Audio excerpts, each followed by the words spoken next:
خوب انسان اگر ایک چیز ایڈجسٹ کر لے معاشرہ سکوت سے بچ جائے. اگر ہم سب کو قیامت کا خوف ہو تو ہم ایک دوسرے کے ساتھ کیسے ہوں گے؟ ہم روڈ پہ کیسے ہوں گے؟ ہم محلے میں کیسے ہوں گے؟ ہمارے حکمراں کیسے ہوں گے؟ ہمارا تو خواب ہی ہے کہ یہ اچھے ہوں، ویسے پتہ نہیں کیا ہوگا، لیکن وہاں ان کے ساتھ اچھا ہوگا نہیں. ویسے اس خوش فہمی میں نہ رہے گی کہ وہاں اچھا ہو جائے گا ان کے ساتھ. نہیں، اللہ جب کوئی ذمہ داری دیتا ہے کاندھوں پہ، ایک شخص ہے نا، ایک شخص ہے جو چھپ کے گناہ کرتا ہے، اس کا گناہ کسی کے اوپر اثر مرتب نہیں کرا، اس کے اوپر گناہ ہے، اس کا حساب کتاب. لیکن ایک شخص ایسا کام کرتا ہے کہ پورا معاشرہ گناہ گار ہو جائے، اس کی پکڑ زیادہ ہے. تو اگر کسی کو کوئی بھی کرسی ملتی ہے، کوئی بھی جاب ملتی ہے، مثلا مجھے اللہ نے یہ ممبر دیا، اس ذمہ داری ہے. اب اگر میں کوئی یہاں سے ایسی بات کروں کہ جس سے آپ کا عقیدہ تبدیل ہو جائے، صحیح سے ہٹ جائے، آپ کا عمل ضعیف ہو جائے، کمزور ہو جائے، میری پکڑ ہے، مجھے خدا چھوڑے گا تھوڑی. مطلب غلط جس نے کیا اس نے تو کیا، میرے ساتھ تو جو ہوگا وہ. اسی طرح اگر جب آپ کے پاس خدا کوئی چیز دیتا ہے، آپ کی ذمہ داری ہے، آپ کا حساب کتاب لیا جائے گا.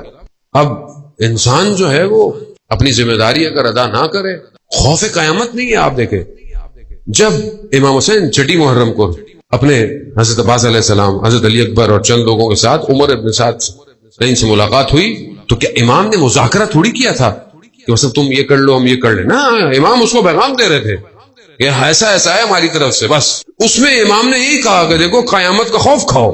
قیامت کا امام نے اسے قیامت یاد دلائی کہ یہاں تمہیں لگ رہا ہے کہ تمہیں شہر رہے کی حکومت مل جائے، یہ ہو جائے وہ ہو جائے، قیامت کو یاد کرو. تو ہمارے حکمرانوں کو بھی قیامت کو یاد کرنا چاہیے. آج اپنی ملک کے حدود دشمن کو دے دیتے ہیں، بیچ دیتے ہیں نا. کیا ہے ڈالر نیچے کیوں آ گیا؟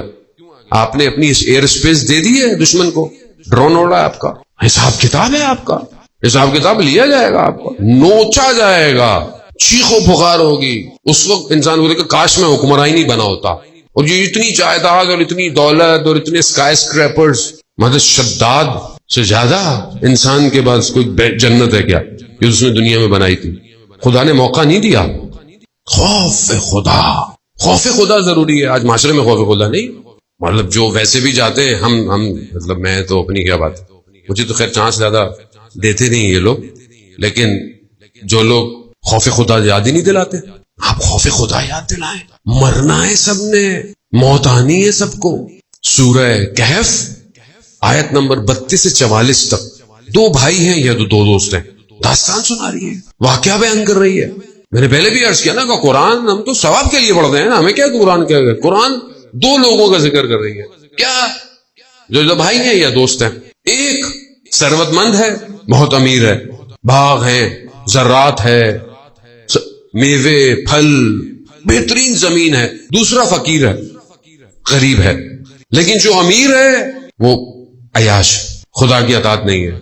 جو فقیر ہے وہ خدا کی عبادت کر رہا ہے. یہ قرآن کہہ رہا ہے. اس نے اس کو بولا کہ دیکھو قیامت ہے، معاد ہے. اللہ نے میں تمہیں اس لیے نہیں کہہ رہا کہ مجھے تم سے حسد ہے، نہ، میں اس لیے کہہ رہا ہوں کہ اللہ نے تمہیں دیا ہے اللہ کی راہ میں انفاق.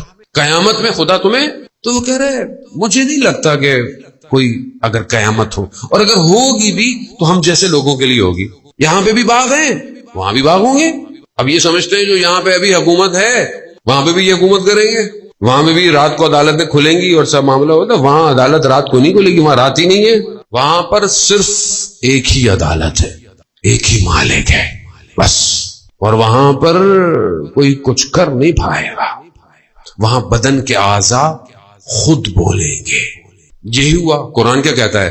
ایک دن وہ صبح اٹھا، جو امیر تھا، دیکھا اس کا باغ جل گیا، خاک ہو گیا. دوسرے نے کہا دیکھو میں تمہیں کہتا تھا قیامت ہے، کر لیتے اللہ کی راہ میں انفاق. عزیزان زندگی یہی ہے بس. اس لمحے کو پہچاننے کے لیے تو خدا نے اولیاء بھیجے. لا الہ الا اللہ.